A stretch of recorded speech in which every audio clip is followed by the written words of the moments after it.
Welcome back to my channel লিজাস ক্রিয়েশনে সবাইকে ওয়েলকাম। আশা করি সবাই ভালো আছো, আমিও ভালো আছি। আজকে যাচ্ছি বাপের বাড়িতে। অনেকটাই দেরি হয়ে গেছে, সেই কারণে আজকে অনেকটাই দেরি হয়ে গেল, ওই জন্য এখন ঝটপট করে রেডি হয়ে চলে যাচ্ছি বাপের বাড়িতে। এখনও একটা কাজ মিসিং আছে, ওপরের কানের দুলটা আমার পরা হয়নি, জাস্ট ওটা পরে বেরিয়ে যাব। এই যে সোদপুর প্ল্যাটফর্মে চলে এসেছি, এসে একটু ভিডিও করে নিচ্ছি।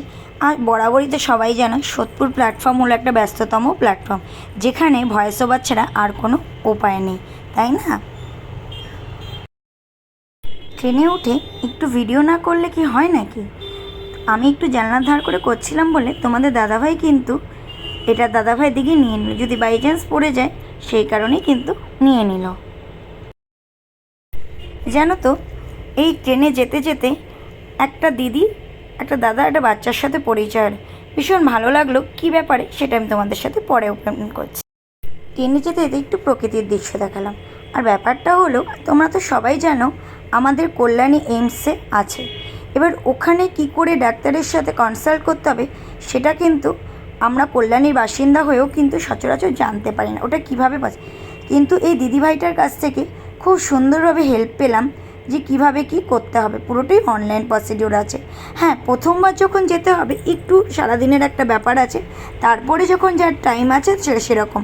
বড়দের টাইম 10টা থেকে 2টোর মধ্যে, আর ছোটোদের টাইম 2টো থেকে, সেটা কত বেশি সেটা আমি সঠিক জানি না। ওই দিদিটার মেয়েটার গায়ের অ্যালার্জির জন্য দিদিটার মেয়েটাকে নিয়ে কিন্তু যাচ্ছে, সাথে দাদাও যাচ্ছে।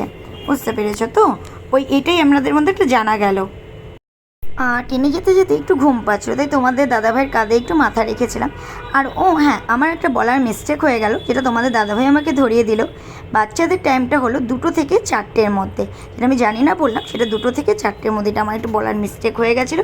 চলো, বাপের বাড়ি চলে এসেছি, অনেকক্ষণই এসে, তবে একটু গল্প গুজব। সত্যি কথা বলতে বাপের বাড়ি এলে না ভিডিও করতে করার সময় থাকে না, এখন অনেক গল্প গুজব। এই যে মা খাবার বাচ্ছে, আর বাবা এই যে গেল, ওই আমাদের বাড়িতে একটা বিড়াল আছে, ওই বিড়ালটাকে দেখতে গেল কি করছে। আমার বোন বিড়ালটাকে দেখে।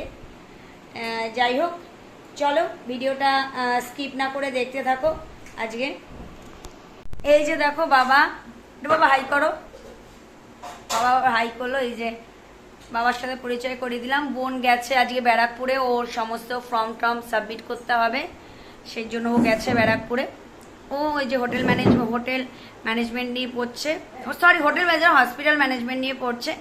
সব এখন মেডিকেল নিয়ে তো সবই রয়েছে।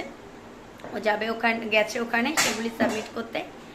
আর এই যে কুর্তিটা তোমরা দেখতে চিনতেই পারছো, এই কুর্তিটা কোনটা, এটা তোমাদের দাদাভাই আমাকে গিফট করেছিল, এই কুর্তি এটা। ঠিক আছে, চলো ভিডিওটা স্কিপ না করে আবারও বললাম দেখতে থাকো। এই যে আমরা চলে এসেছি বাড়ি ফেরার জন্য কাঁচরাপাড়া স্টেশনে। আর সত্যি কথা বলতে বাপের বাড়ি গেলে না, দিনের দিন গেলে কথা বলার কিন্তু সেরকম আর সময় সুযোগ থাকে না। মা বাবার সাথে একটু গল্প গুজব করতে করতেই সময়টা কেটে যায়।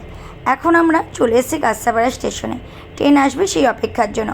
তোমাদের দাদাভাইকে বলছিলাম যদি রানাঘাট লোকাল আসে, রানাঘাট লোকাল যদি ফাঁকা থাকে তাহলে রানাঘাট লোকালেই উঠে পড়বো, তাহলে আর কল্যাণী সীমান্তের জন্য আর ওয়েট করবো না। কল্যাণী সীমান্ত তো বেসিক্যালি ফাঁকাই থাকবে, সেটা তো কোনো কথা নয়। আর আমাদের ওখানে 3 নম্বর প্ল্যাটফর্ম, আমি বলছিলাম যে একটা রিলস বানালে কেমন হয়, তখন তোমার দাদাভাই বলো এত গ্যাঞ্জামের মধ্যে তুমি রিলস বানাতে পারবে না, তাহলে তোমাকে 3 নম্বর প্ল্যাটফর্মে যেতে হবে, ওখানে ফাঁকা থাকবে, ওখানের দিকটায় কিন্তু তুমি গিয়ে রিলস বানাতে পারবে। কিন্তু আজকে হাতে যেহেতু টাইম কম, সেই কারণে তোমাদের রিলস বানানো পসিবল হলো না। আর ভেবেছিলাম তোমাদের সাথে কিছু জিনিসও শেয়ার করব, বাট আজকে টাইম যেহেতু খুবই কম, সেই কারণে কিন্তু কিছু শেয়ার করা হলো না। নেক্সট টাইম যখন এরপরে আবার আসবো অবশ্যই তখন তোমাদের সাথে কিন্তু শেয়ার করবো, কিন্তু কতটা পসিবল হবে জানি না।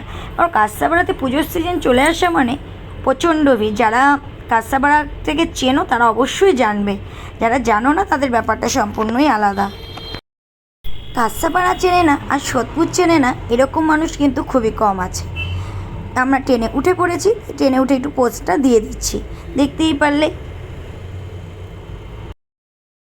জানলার ধারে যেহেতু বসেছি, ট্রেনে উঠে আমার না প্রচণ্ড ঘুম পেয়ে গেছে। যেহেতু দুপুরবেলা ঘুমাইনি, মা বাবার সাথে কথা বলছিলাম, সে তোমাদের দাদাভাইয়ের কাঁধে মাথা রেখে কিন্তু আমি একটু ঘুমিয়ে নিচ্ছি। আর এটা কিন্তু একটা আলাদাই মজা, বরের কাঁধে মাথা রেখে ঘুমানো, এটার মজা কিন্তু একটা সত্যিই আলাদা। এর ফিলিংসটা কিন্তু যে যাই বলুক না কেন, অবশ্যই কিন্তু একটা আলাদাই ফিলিংস থাকে, তাই না? আর আমি কেন বললাম যে কাঁচরাপাড়াতে এত শপিং মল, যে কাঁচরাপাড়া তো অলরেডি শুধু মার্কেট এরিয়া তো এবার ওখানে কি হয়, প্রচণ্ড ভিড় হয় না ওই সময়টা, ভিডিও করার মতন কোনো পজিশনই থাকে না। ফ্রেন্ডস, বাড়ি চলে এসেছি। সত্যি কথা বলতে মানে মেয়েরা তো বোঝোই, বাপের বাড়ি অনেক দিন বাদে গেলে মানে গল্প করতে করতেই সময় কেটে যায়। আর তোমরা জানো আমার ওপরের কানের ফুটোটাতে, এই ফুটোটা না একটু পেকে পেকে গেছিলো, তারপরে এখন দেখছি আমি ভরতে পারছি না।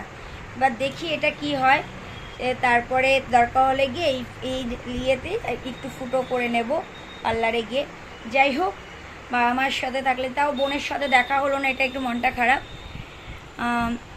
ঠিক আছে, চলো আজকের মতো ভিডিওটা এই পর্যন্ত। যদি ভালো লেগে থাকে অবশ্যই লাইক কমেন্ট শেয়ার করে দেবে। এখন অবধি যারা আমার চ্যানেলটি সাবস্ক্রাইব করোনি তারা অতি অবশ্যই আমার চ্যানেলটি সাবস্ক্রাইব করে পাশে থাকা বেল বাটনটি প্রেস করে দেবে, যাতে আমার ভিডিও নোটিফিকেশন তোমাদের কাছে খুব তাড়াতাড়ি চলে আসে। আর তোমাদের কাছে রিকোয়েস্ট করো তোমরা তোমাদের ফ্রেন্ড, বন্ধু বান্ধব সবাইকে দিয়ে আমার চ্যানেলটা সাবস্ক্রাইব করে নেবে। চলো দেখা হচ্ছে পরের দিন একটা নতুন ব্লগে। ভালো থেকো, সুস্থ থেকো এই কামনা করি। টাটা।